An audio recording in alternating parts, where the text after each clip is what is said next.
जब हिरण्यकश्यप का अंत हुआ, जब अत्याचार का सिंहासन धूल में मिला, तब प्रकट हुए भगवान नरसिंह, क्रोध नहीं, प्रलय बनकर। लेकिन सवाल यह है, जिस नरसिंह के एक दहाड़ से देवता कांप उठे, उसी नरसिंह को संत किसने बनाया? उनका ज्वालामुखी जैसा क्रोध आखिर कैसे शांत हुआ? और वो कौन था जिसने मृत्यु के बाद भी संसार को बचा लिया? आज की ये कथा सिर्फ भक्ति नहीं, ये शक्ति, समर्पण और परम शांति का रहस्य है। वीडियो अंत तक देखना, क्योंकि आखिरी पल में जो होगा वो आपकी सोच बदल देगा। संध्या का समय था, आकाश रक्तवर्ण हो चुका था और महल के स्तंभों के बीच गूंज रही थी एक ऐसी गर्जना जिससे दिशाएं कांप उठीं।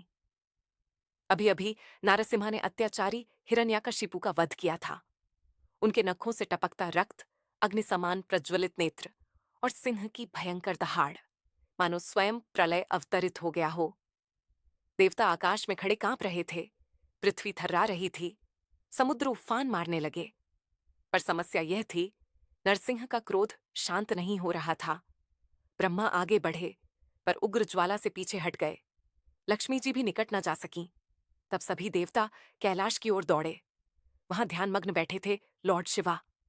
देवताओं ने प्रभो, विनती की, प्रभो, यदि यदि ये यह क्रोध यूं ही ही रहा तो सृष्टि भस्म हो तो जाएगी। सृष्टि भस्म हो महादेव ने जाएगी। नेत्र खोले, उनकी यह दृष्टि विष्णु गंभीर का थी। उग्र रूप है। यह विष्णु का उग्र रूप है, इसे शांत करना आसान नहीं। इसे शांत करना क्षण भर आसान मौन नहीं। रहा। फिर शिव ने अपनी जटा झटकी और अग्नि से प्रकट हुआ एक प्रचंड योद्धा वह था, वीरभद्र। उसका शरीर बिजली समान चमक रहा था, हाथ में त्रिशूल, नेत्रों में ज्वाला। वीरभद्र गरजते हुए नरसिंह के सामने पहुंचे। प्रभो, आपका कार्य पूर्ण हुआ, अब शांति धारण करें। पर उत्तर में आई केवल एक भीषण दहाड़।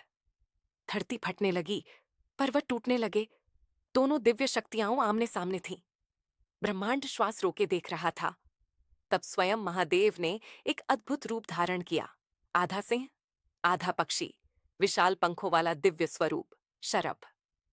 शरभ रूप में शिव आकाश से उतरे। उनके पंखों की छाया से दिशाएं ढक गईं। उन्होंने नरसिंह को अपने विराट पंखों में घेर लिया। यह युद्ध नहीं था, यह उग्र ऊर्जा को संतुलित करने का प्रयास था। परंतु नरसिंह का तेज अभी भी प्रचंड था। तभी अचानक आकाश में काली ज्योति प्रकट हुई। वह थी आदिशक्ति, प्रत्यंगिरा।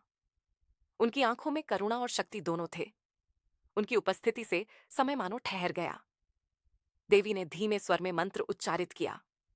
उनकी दिव्य शक्ति नरसिंह के हृदय तक पहुंची। धीरे धीरे नरसिंह की दहाड़ मंद होने लगी। उनकी सांसों की अग्नि शांत हुई। नेत्रों की ज्वाला करुणा में बदल गई। शरभ रूप भी शांत होकर विलीन हो गया। वीरभद्र ने शीश झुका लिया। अब वहां खड़े थे शांत, सौम्य नरसिंह। उन्होंने देवताओं की ओर देखा और फिर आकाश में विलीन हो गए। देवताओं ने राहत की सांस ली। सृष्टि फिर से संतुलित हो गई। रहस्य का संदेश, यह कथा हमें बताती है, जब धर्म की रक्षा के लिए उग्र शक्ति प्रकट होती है, तब उसे संतुलित करने के लिए शिव और शक्ति भी साथ खड़े होते हैं।